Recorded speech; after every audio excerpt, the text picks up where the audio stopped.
बिरिया रोड Peoples Party Sindh जो सदर निसार खड़ो अगणो एमपीए डॉक्टर अब्दुल सत्तार राजपर जी रिहाइशगाह ते पहुतो। बिरिया रोड अगणो एमपीए जीडीए अगवान डॉक्टर अब्दुल सत्तार राजपर ऐं पीपल्स पार्टी में शामिल।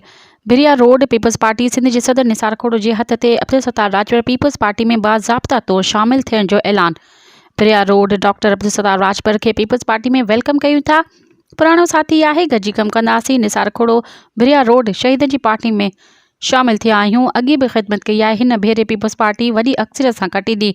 NA 205 ऐं PS 33 ते पीपल्स पार्टी जे उम्मीदवार सैयद हसन शाह जी हिमायत जो ऐलान कयां थो ऐं बिलावल भुट्टो वज़ीर आज़म थींदो। डॉक्टर सत्तार राजपर बिरिया रोड तकरीब में अगणो MNA सैयद इब्रार शाह, मुराद अली शाह, मुमताज़ चांडियो, ज़िले सदर फ़िरोज़ जमाली ऐं ॿिया शरीक हुआ।